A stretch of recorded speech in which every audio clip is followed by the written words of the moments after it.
ઉત્તરાયણમાં ભરૂચ જિલ્લામાં 108 ઇમરજન્સી સેવા સંપૂર્ણ રીતે સજ્જ છે। 14 અને 15 જાન્યુઆરી 2026 દરમિયાન જિલ્લામાં કુલ 34 જેટલી 108 એમ્બ્યુલન્સ કાર્યરત રાખવામાં આવશે અને તેમાં જોડાયેલા આશરે 140 ડ્રાઈવર, ઇમરજન્સી મેડિકલ ટેકનિશિયન સહિતના કર્મચારીઓ ખડે પગે તૈનાત રહેશે।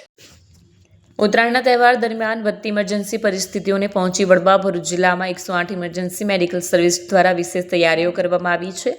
14 અને 15 જાન્યુઆરી 2026 દરમિયાન જિલ્લામાં કુલ 34 જેટલી 108 એમ્બ્યુલન્સ કાર્યરત રાખવામાં આવશે।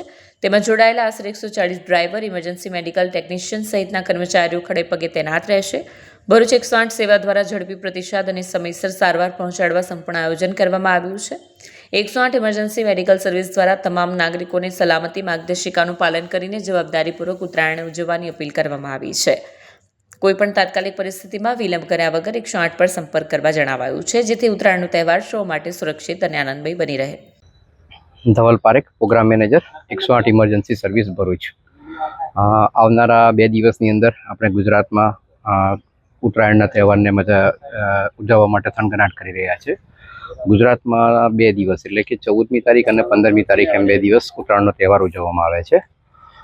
ઉત્તરાયણની અંદર પણ જો આપણે છેલ્લા 108 ઇમરજન્સીના 5 વર્ષના ડેટાને જો એનું એનાલિસિસ કરીએ તો લગભગ આ વખતે ઉત્તરાયણના તહેવારોમાં ઉત્તરાયણના દિવસે લગભગ આપણી પાસે 35% જેવા કેસીસમાં વધારો જોવા મળી રહ્યો છે અને 15મી તારીખ એટલે કે વાસી ઉત્તરાયણના દિવસે લગભગ 29% જેટલો કેસીસમાં વધારો થાય એવું જોવા મળી રહ્યું છે। ઉત્તરાયણમાં જે મુખ્યત્વે જો કેસીસ નોંધાતા હોય તો જેમાં કે ધાબા પરથી પડી જવાના છે, રોડ અકસ્માતના કેસો છે કે દોરીથી કપાઈ જવાના કેસીસ નોંધાતા હોય છે।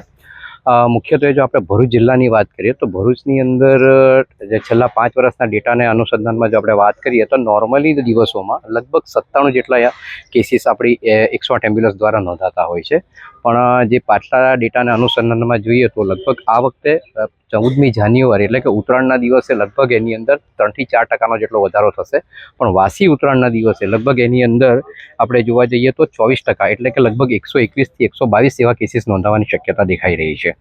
અને આ દરેક ઇમરજન્સીને પ્રતિસાદ આપવા માટે ભરૂચ જિલ્લામાં ટોટલી 34 જેટલી એમ્બ્યુલન્સો અત્યારે તૈનાત છે અને તેના લગભગ 140 જેટલા EMT પાયલોટો કોઈપણ પ્રકારની ઇમરજન્સીને પ્રતિસાદ આપવા માટે તૈયાર છે। આ સાથે ખાસ 108 ઇમરજન્સી સેવા દ્વારા જણાવવામાં આવે છે કે ઉત્તરાયણના દિવસોમાં આપણે ખાસ સાવચેતીના પગલાંનું પાલન કરવું જોઈએ। જો કોઈ નાના બાળકો હોય તો તેની સાથે વડીલોએ પતંગ ચગાવતી વખતે ખાસ એમની સાથે રહેવું જોઈએ અને ફર્સ્ટ એડ બોક્સ પણ સાથે રાખવું જોઈએ। ઇલેક્ટ્રિક થાંભલા કે પોલ કે એવી જગ્યા છે કે જે જગ્યાએથી પતંગો ઉડાડવા નહીં જોઈએ। આ સાથે 108 દ્વારા એક ખાસ અપીલ કરવામાં આવે છે કે કોઈપણ પ્રકારની જો ઇમરજન્સી આપના ધ્યાને આવે તો તરત 108ને કોલ કરજો। 108 આપને પાસે ખડે પગે તરત જ હાજર થઈ જશે। Thank you. Video journalist Virendra Patil સાથે સત્યા ટીવી ન્યૂઝ ભરૂચ।